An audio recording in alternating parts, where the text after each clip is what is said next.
This is Confessions of a Dominatrix, Episode 10. Conflict is inevitable. Explosions are optional. All right. Conflict is not the problem. Conflict is not rare. It's not extreme. It's not something that only happens in broken homes or chaotic lives. Conflict is inevitable. Miscommunication happens. It happens all the time. And when that happens, emotions spike. People misunderstand tone, intent, boundaries even. That part is normal. What's costing people their relationships, their kids, and sometimes their freedom is not conflict itself. It's actually how badly most adults respond to it. Avoidance, defensiveness, exploding, shutting down. That's not emotional intelligence. That's panic. That's overstimulation. And panic is what turns manageable situations into situations you don't really get to control anymore because they get that far out of hand. So once you understand the conflict isn't the enemy, you can stop fearing it and start paying attention to how it actually begins. Section 1. Conflict starts small. Conflict doesn't start with yelling. It starts with discomfort. Someone feels disrespected. Someone feels ignored. Someone feels embarrassed. Or someone feels challenged. Those feelings show up long before schools, police, courts, or hospitals ever get involved. But most people avoid addressing early conflict because it feels awkward. They don't make eye contact normally. Why would they look you in the face and talk to you about something uncomfortable? They don't clarify things. Nobody clarifies anything anymore. Everything is just assumed. You should know, or did you get it? I sent it. They don't correct any miscommunication. They hope whatever problem it is just goes away. And sometimes it does. But most of the time it does not. It compounds. It compiles. And by the time it explodes, everyone is pretending they didn't see it coming. If conflict starts quietly, then how you respond in ordinary moments matters more than people want to admit. Section 2. What respectful conflict looks like. Let's talk about real conflict, not dramatic stuff or anything extreme, just the kind that happens every day and ruins people's lives because they don't handle it well. They just don't think. Road rage is a perfect example. You're driving, someone cuts you off, they flip you off, they're aggressive, your body reacts immediately. Adrenaline spikes. Your jaw tightens. Your instinct is to respond with anger. But here's the reality. You're not alone in the car. You're responsible for the people with you. Your kids or their friends. Your passengers. Your pets even. Your liability. Snapping in that moment, speeding up, tailgating, engaging, throwing things, isn't power. It's irrational. It's an emotional response. because you don't know why that person is driving like that. Maybe they're racing to a hospital because something happened. Maybe someone in the car is injured. Or maybe they're just an asshole. It doesn't matter. The correct response is defensive driving. Create space. Let them go. Let them go. Not because they won. Because your job is to get everyone home safely. And even if you're in that car alone, that means yourself. You have an obligation to take care of yourself and just get home safely. That's regulation. And that's what's missing.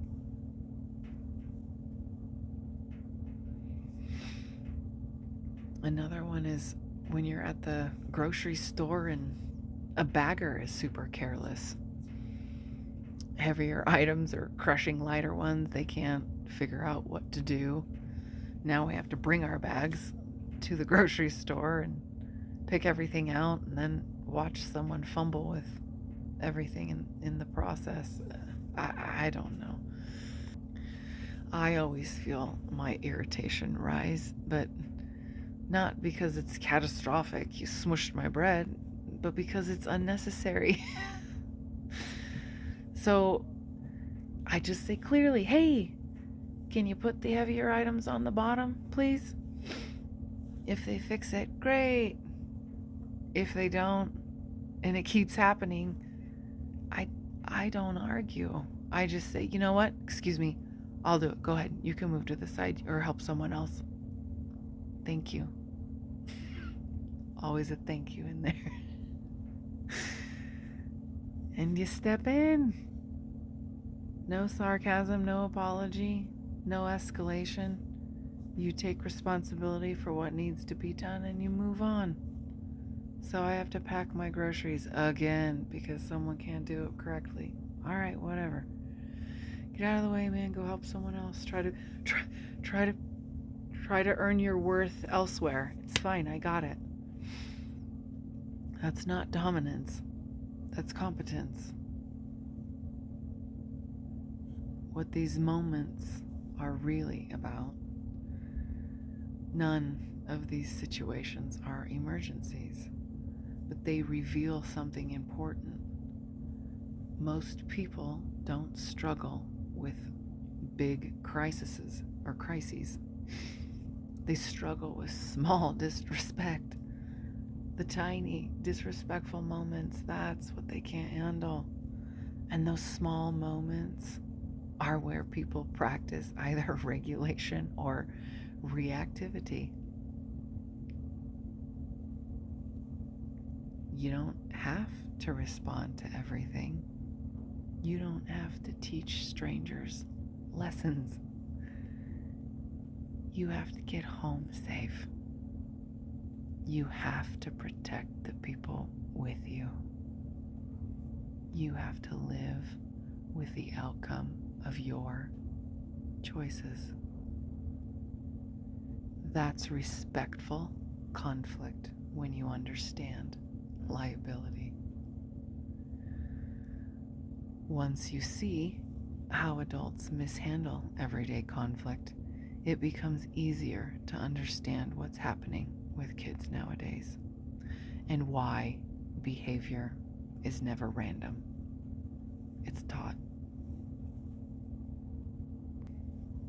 Section 3. Behavior is behavior, no matter the age. Here's something people don't really like to hear. Adults throw tantrums too. I have seen it. They just have better vocabularies, more money, more access, and more ways to try and hide it. But the emotion underneath, it's the same. Anger is anger. Fear is fear. Shame is shame. The desire for control is the desire for control. What changes is how it's expressed based on age, experience, power, and environment. When I work with parents, I see it clearly. A child acting out isn't being mysterious. They're communicating with the only tools they have. And when I work with adults in domination, in conflict, in high stress environments, I see the same patterns, just better dressed, I guess. People lash out when they feel powerless. They shut down when they feel overwhelmed. They escalate when they feel unseen. They seek control when they're afraid. That doesn't disappear with age. It just appropriates itself differently. What domination taught me about reading people. So listen, behind closed doors in privacy, adults show you who they really are. Okay, you peel back the onion. It's not the public version. It's not the regulated version, unfortunately. And it's not the polite version I get either. It's the real one. Those interactions teach you how people respond to authority, to boundaries, to shame or safety, even. Loss of control is a big one. Once you've seen that enough times and make people process that, you cannot unsee it. It's learned. You learn how to deal with it, how to manipulate it, how to figure it out, how to motivate it. You start recognizing the same patterns everywhere.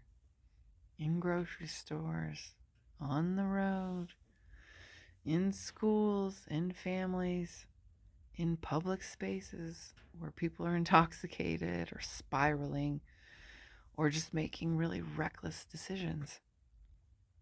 The behavior changes, but the pattern does not. Why this matters for parenting. Your child is not being dramatic. They're expressing frustration, fear, confusion, lack of skills, lack of communication, need for control. The same things adults express, just without filters, without a translator. When parents explode back at kids, it's not discipline. That's two nervous systems colliding.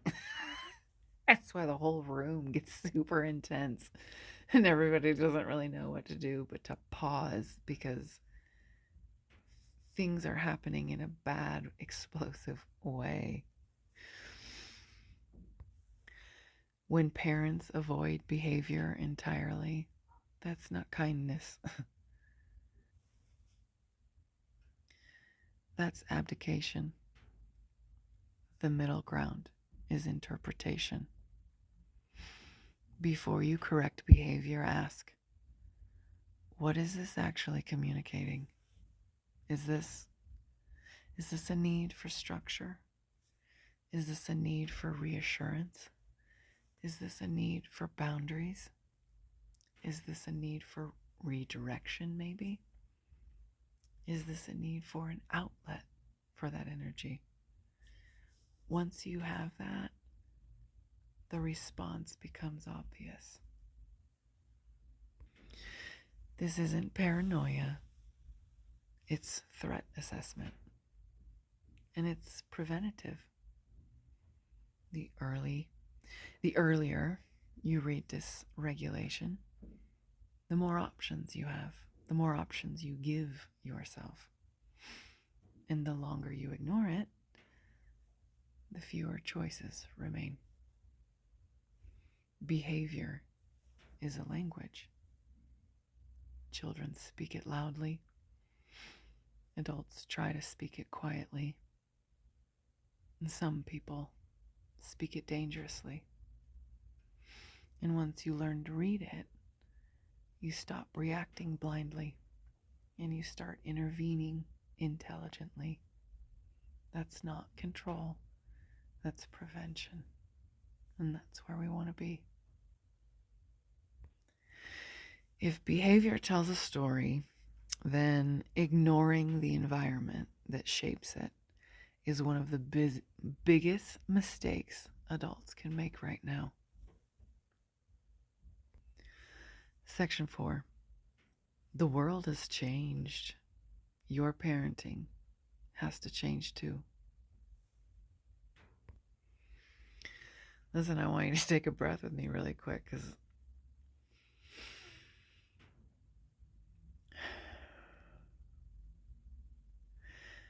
violence isn't isolated anymore. Exposure is constant. Technology has outpaced instinct, unfortunately.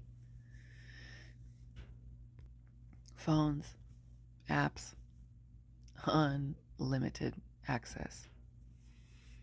If you don't understand what your child can access, someone else does. This isn't fear. It's awareness. It's preparation. I need you to prepare yourself. It's guided access, communication, presence. Ignoring reality does not protect families. It makes them vulnerable. And when adults delay intervention long enough, the decision-making power doesn't stay with them anymore.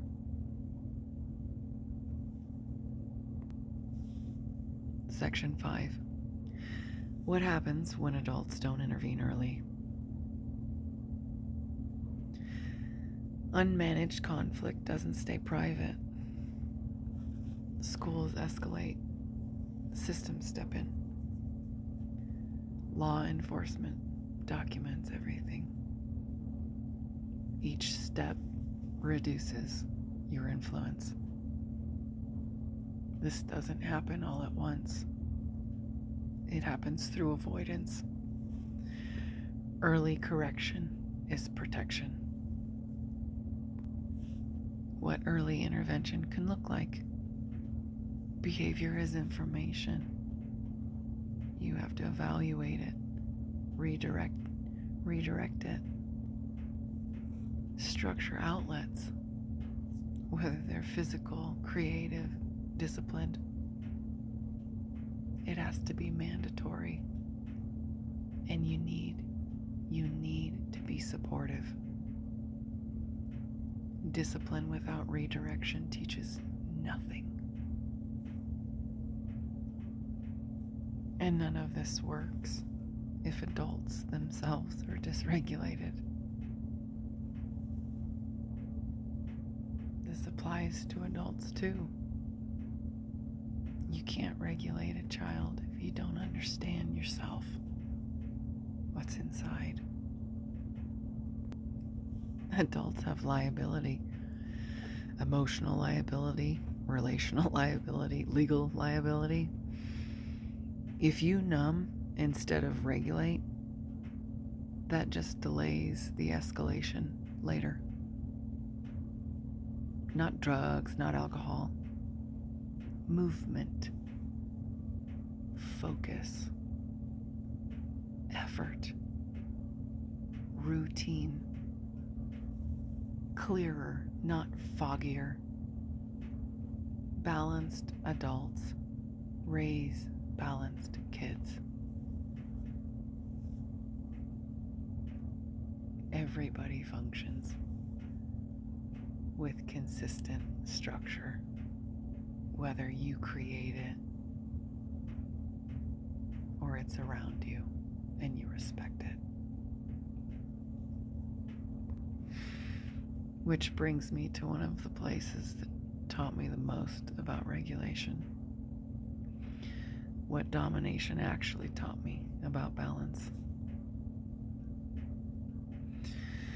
Domination, when done right, it isn't excessive.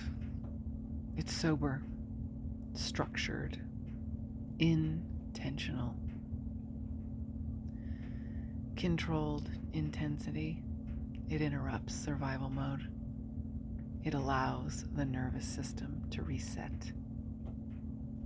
That ability, it exists in everyone. Balance keeps power clean. And you see this truth most clearly when you're raising someone who learns entirely by watching you, or at least you should. Presence is the first lesson. I have a 1-year-old. Babies mirror everything. Tone, reaction, calm. Presence means noticing, slowing moments down, sitting with discomfort, and softening it before you let it go. Sometimes all someone needs is someone to say, I see you. I see you. I'm here. I'm right here. Those moments, they prevent explosions.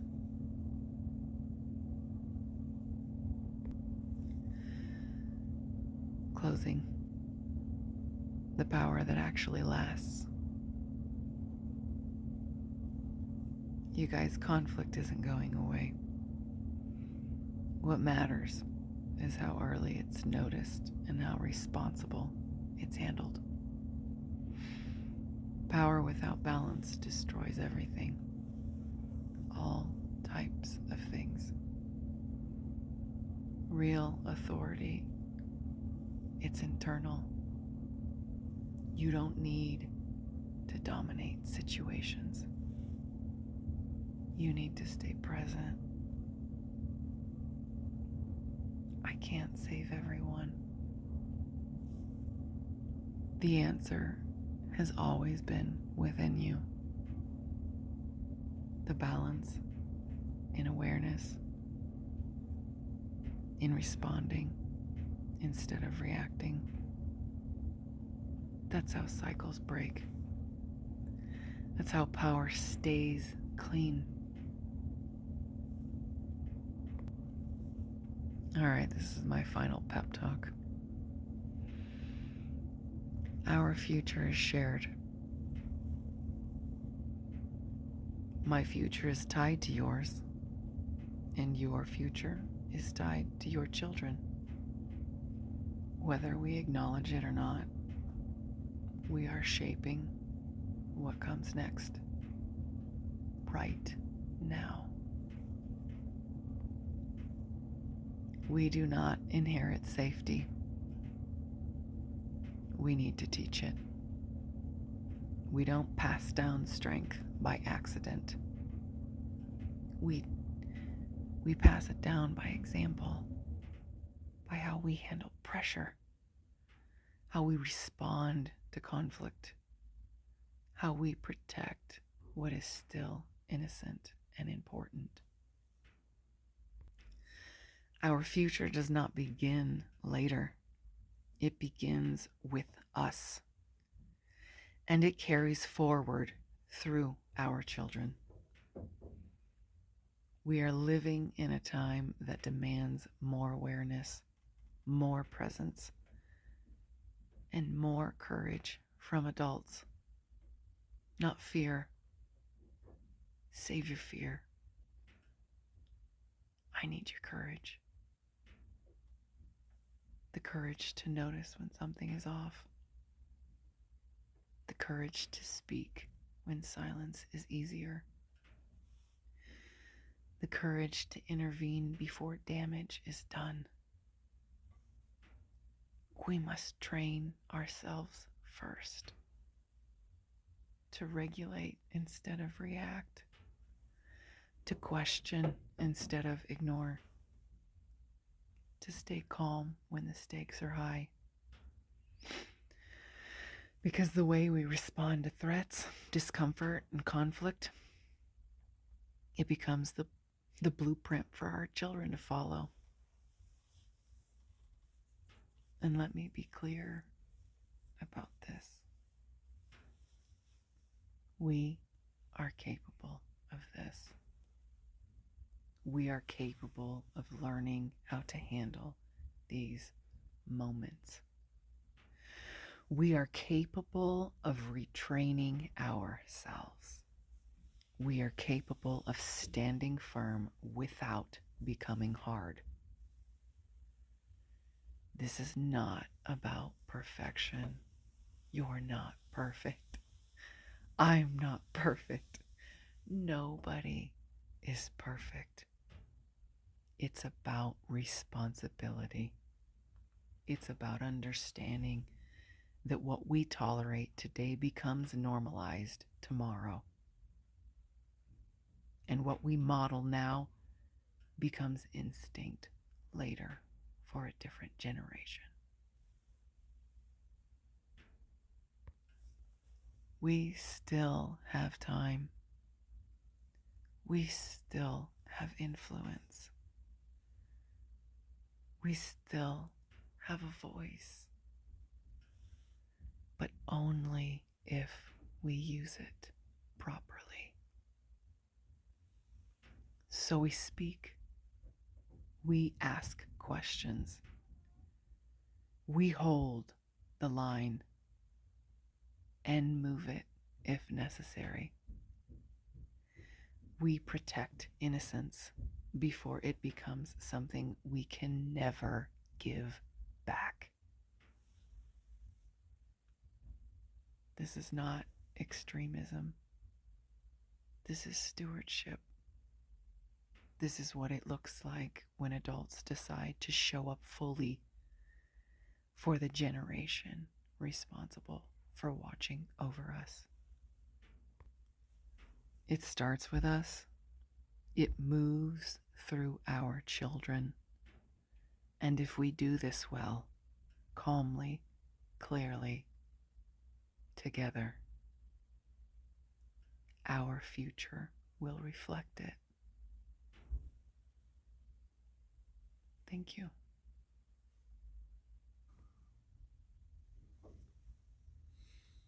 Thank you for listening.